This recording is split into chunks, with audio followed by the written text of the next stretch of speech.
crypto ဘာမှနေပြီးတော့ပြန်လဲကြိုဆိုလိုက်ပါတယ်ဒီဗီဒီယိုကတော့လှုပ်ဝက်စမ်းကျင်လောနဲ့ Satoshi Nakamoto အကြောင်းပြောပြမှာဖြစ်ပါတယ်Satoshi Nakamoto ဆိုတော့ Bitcoin ကို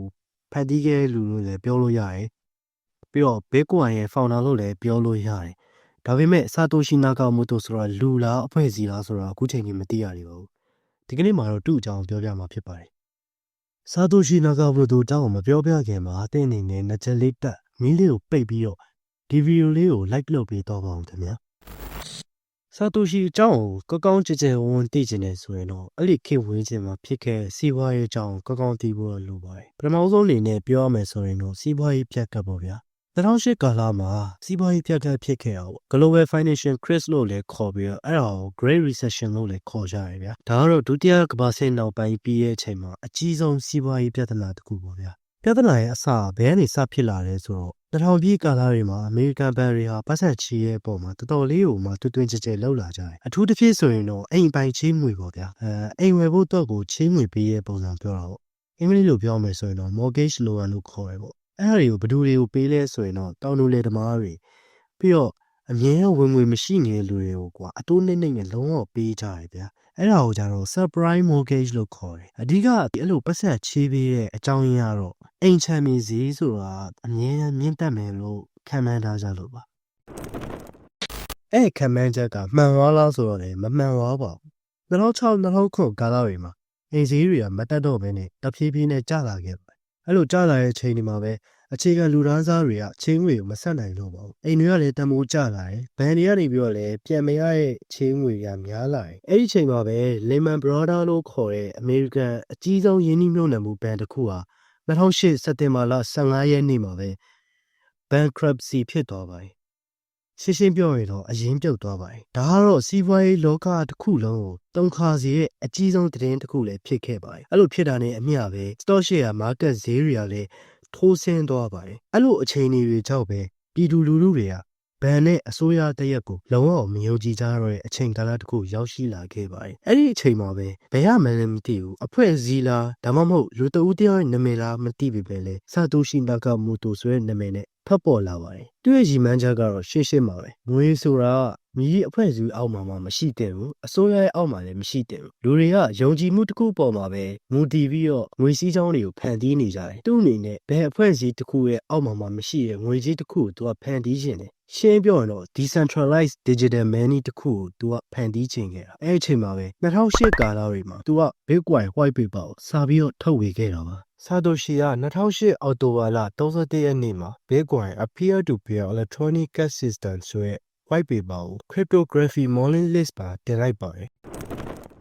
white paper ထဲမှာသူကပြောထားတာကတော့ဘန်နီအာနာရှင်တွေမလိုဘဲနဲ့လူနှုတ်ဦးချားမှာတက်တဲ့အတောက်ထားဖြစ်တဲ့ကုတ်တွေနဲ့ပဲယုံကြည်မှုတစ်ခုကိုဖန်တီးမယ်ဆိုပြီးတော့ပြောထားတာဖြစ်ပါတယ်ဒါပေမဲ့လည်းအဲ့ဒီ Bitcoin ကတော့ဆက်ထားထွက်တဲ့အချိန်မှာအောင်မြင်မှုကထင်သလောက်မရခဲ့ပါဘူး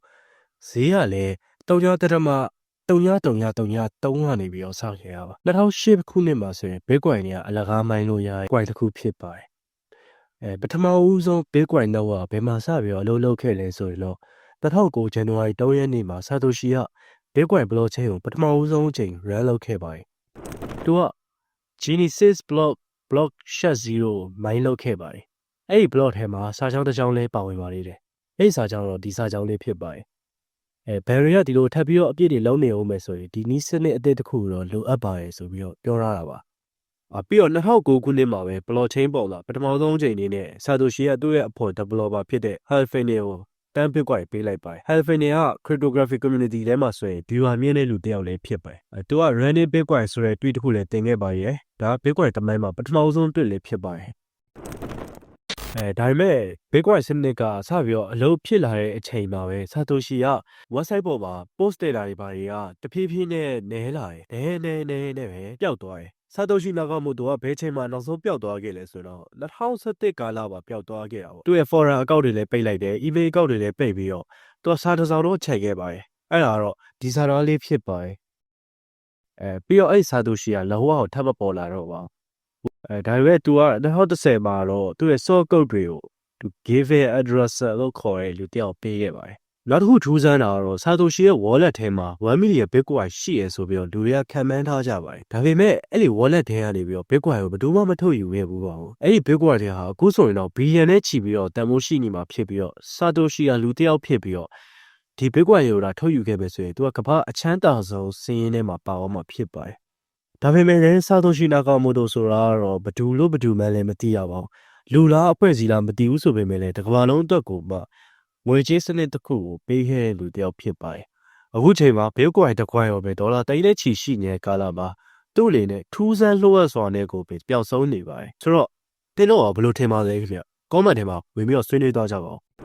အကယ်၍ဒီဗီဒီယိုကြည့်တဲ့တဲ့ဟာဖုန်းပဲရှိရယ် PC လည်းမရှိဘူး laptop လည်းမရှိဘူး special machine တွေလည်းမရှိဘူးဆိုရင်တော့